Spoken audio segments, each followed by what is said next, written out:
एक गांव में करोड़ी मल नाम का बड़ा मक्कार जमींदार रहता था।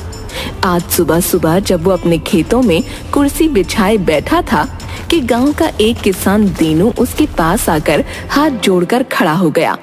जमींदार बड़ी अकड़ से उससे बोला, सुबह सुबह अपनी मनहूस सूरत दिखाने के लिए क्यों आ गया दीनू? जा यहाँ से। तुझसे एक बार बोल दिया तो बोल दिया।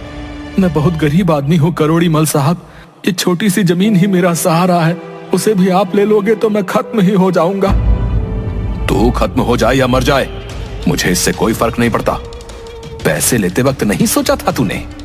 जब पैसे देने का नंबर आया तो रोकर दिखा रहा है।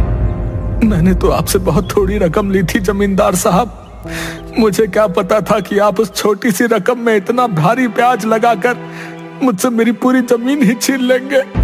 तेरी इस बकवास से कोई फायदा नहीं होने वाला, समझा? तूने सादे कागज पर अंगूठा लगाया है। तयशुदा वक्त पर तूने पैसे नहीं दिए तो तेरी जमीन अब मेरी हुई। चल भाग यहां से, सुबह सुबह सारा मूड खराब कर दिया।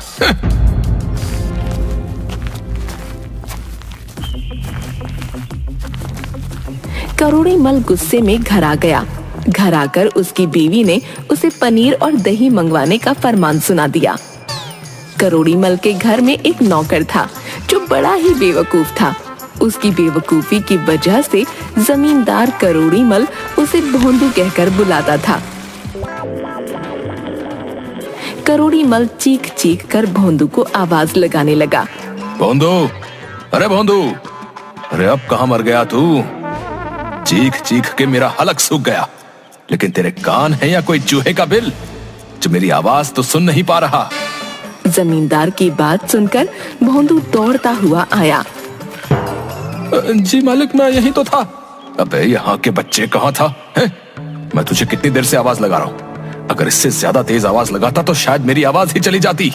गलती हो गया मालिक, मैं दौड़ता हुआ मैं आप ही के पास आ रहा था मालिक। अबे तो आवाज नहीं दे सकता था? मैं दूसरे कमरे में सफाई कर रहा था मालिक, वहां से मुझे थोड़ा सा जोर से बोलना पड़ता, मतलब ऊंची आवाज में। अरे तो बोल नहीं सकता था क्या है? देख नहीं रहा, चीखते चीखते मेरी हांफी चढ़ गई।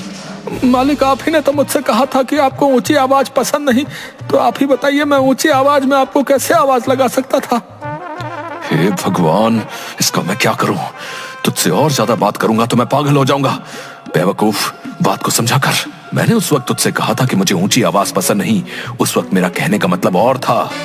मालिक, मुझे थोड़ा सा समझा दीजिए। जब तक आप मुझे समझाएंगे नहीं मेरी समझ में कैसे आएगा?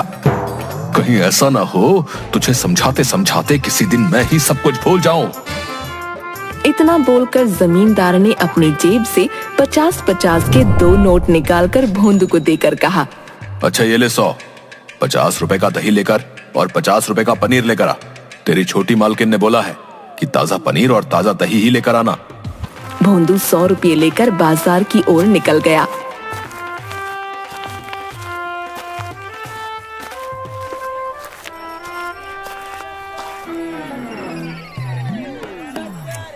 कुछ देर बाद वो वापस 100 रुपए लेकर करोड़ी मल के पास आ गया। खाली हाथ आया देख करोड़ी मल के दिमाग के टावर उड़ गए और उसने चिल्लाकर कहा,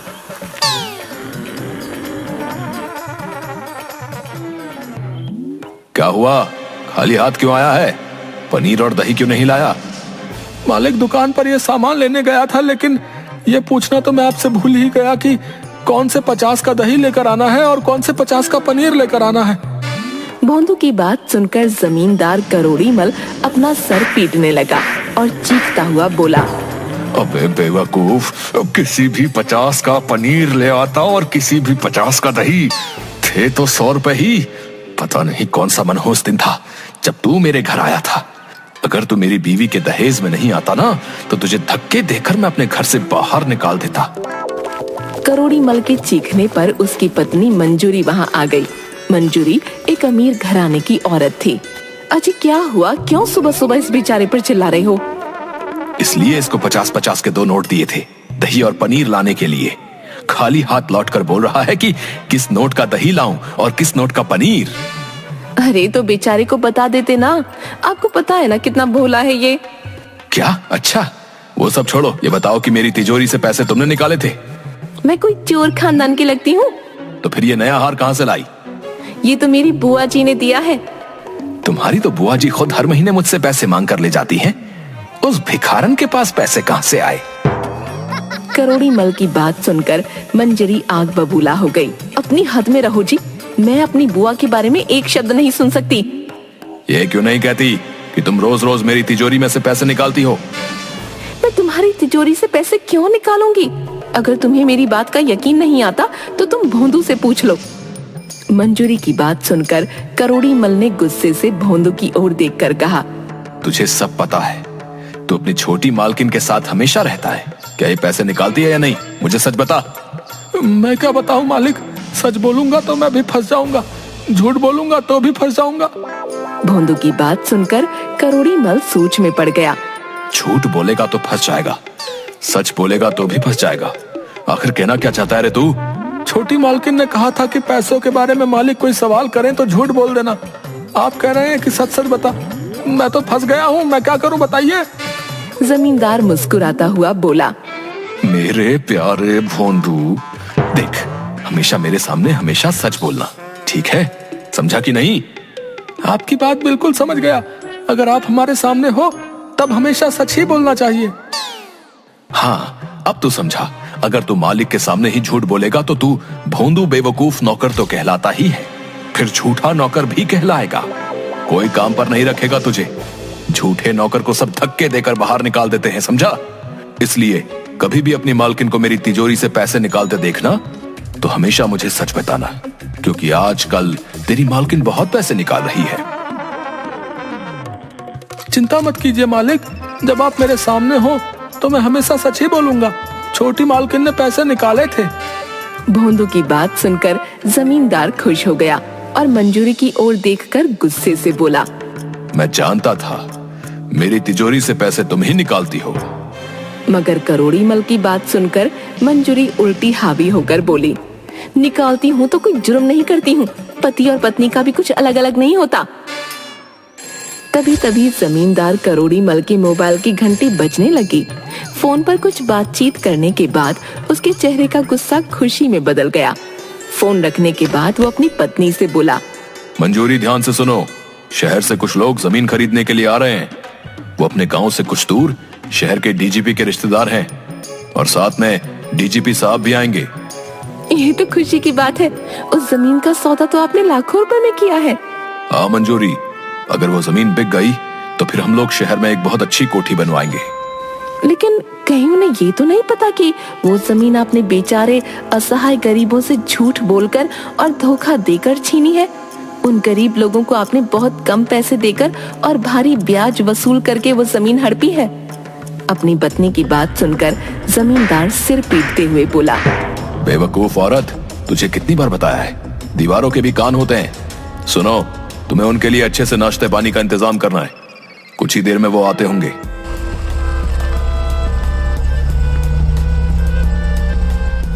कुछ ही देर के बाद जमींदार के घर दो लोगों ने प्रवेश किया। जमींदार उनकी आवभगत में जुट गया। उसकी पत्नी सज धज कर उन दोनों के सामने बैठ गई। जमींदार ने अपनी पत्नी से उन दोनों का इंट्रोडक्शन करवाया। मंजूरी, ये शहर के डीजीपी वीरेंद्र प्रसाद हैं और ये इनके रिश्तेदार मानिक चंद। यही हमारी जमीन खरीदने वाले हैं। भोंदू को बोलो कि वो चाय नाश्ता ले आए।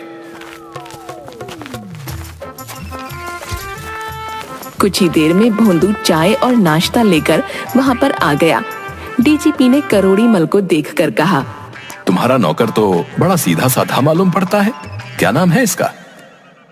करोड़ी मल के बोलने से पहले ही भोंदू बोल पड़ा, वैसे तो हमारा नाम भानु है, लेकिन लोग हमें प्यार से भोंदू कहते हैं।